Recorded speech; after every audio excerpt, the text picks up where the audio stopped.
بھی نہیں کی. حضور پاک نے خود دیکھا ہے. حضور پاک نے اپنے دیکھنے کے بعد امت کو بتائی ہے. کھولیے صحیح مسلم جلد نمبر 1 جلد نمبر 2 کتاب الفضائل باب فضائل موسیٰ علیہ السلام صفحہ نمبر 268 ورقے کی دائیں سائڈ قدیمی کتب خانہ کراچی سے چھپی ہے. حضرت انس بن مالک رضی اللہ عنہ فرماتے ہیں حضور پاک علیہ السلام نے آپ کو اور ہمیں یہ جو بات سنائی ہے کہ میں نے معراج کی رات اسراء کا سفر کیا, معراج کا سفر کیا, بیت المقدس کا سفر کیا, آسمانوں کا سفر کیا, سدرۃ المنتہا کا سفر کیا, لامکان کا سفر کیا, اور نبی پاک علیہ السلام نے یہ تمام وزٹ فرمایا. تو حضور پاک علیہ السلام نے ہمیں بتایا, ہمیں سنایا, ہمیں سمجھایا. حضرت انس کہتے ہیں حضور پاک فرمانے لگے جب میں مکہ مکرمہ سے چلا جبرائیل امین میرے ساتھ تھے. راستے میں کئی جگہ آتی جہاں جبرائیل امین مجھے براق سے اترنے کا کہتے, میں اترتا تو نماز پڑھتا, صلی رکعتین صلی رکعتین صلی رکعتین, ادھر نماز ادھر نماز ادھر نماز. ایک جگہ وہ آئی جہاں میں نے نماز پڑھی. میں نے پوچھا جبرائیل وجہ, کہا یہ اللہ نے طے کیا ہے یہ جگہ آپ کی دار الہجرت بنے گی, مدینہ کہلائے گا.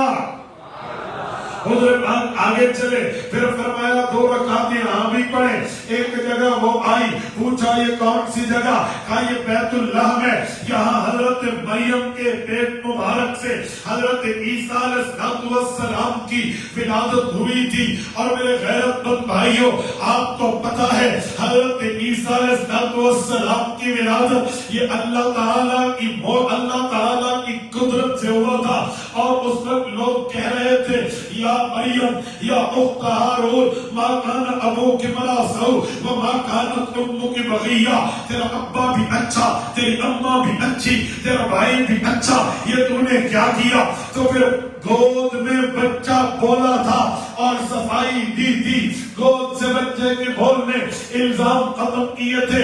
یہ جگہ جہاں حضرت عیسیٰ علیہ السلام کا معاملہ ہوا اسے بیت اللہ کہتے ہیں. حضور پاک نے فرمایا جبرائیل نے کہا یہاں نماز پڑھیں. میں نے اس مبارک جگہ پہ نماز پڑھی ہے. پھر حضور فرماتے ہیں ایک جگہ اور آئی ہے, جبرائیل امین نے مجھے کہا یہاں بھی نماز پڑھیں جو میں سنانے لگا ہوں. حضور فرماتے ہیں جب میں نے نماز پڑھی اور میں نے ایک طرف دیکھا تو سرخ رنگ کے ٹیلے ہیں, ساتھ نیچے دیکھتا ہوں تو قبر مبارک ہے.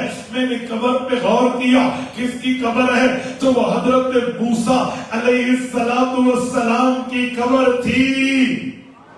امام مسلم لکھتے ہیں حضرت موسیٰ علیہ السلام حضرت موسیٰ اپنی قبر میں تھے.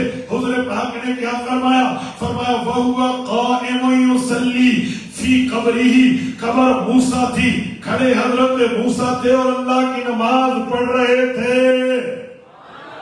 مجھے بتائیں آج کہا جاتا ہے انبیاء کی قبر میں نماز نہیں ہے, اور تجھے کس نے کہا نماز نہیں ہے؟ ہمیں تو حضور نے بتایا. صحیح مسلم کی حدیث میں آیا, سند پر بھی اعتراض نہیں ہے, سند پر بھی اشکال نہیں ہے, سند بھی صحیح ہے.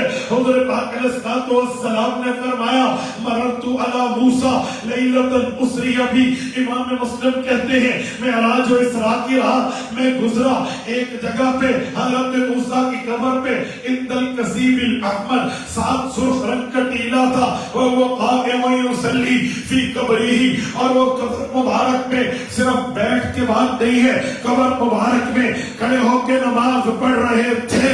میرے دوستو حضور پاک نے دیکھا ہے, یہ کسی صحابی نے نہیں دیکھا, یہ حضور نے دیکھا ہے. یہ کسی عام نبی نے نہیں دیکھا, یہ حضور نے دیکھا ہے. یہ صرف جبرائیل کی بات نہیں ہے, اس حدیث کے عینی شاہد براہ راست اللہ کے نبی ہیں. اس حدیث کی آئی وٹنس براہ راست محمد الرسول اللہ صلی اللہ علیہ وسلم ہے. میں کوئی جنگ اخبار کا بقیہ اخباری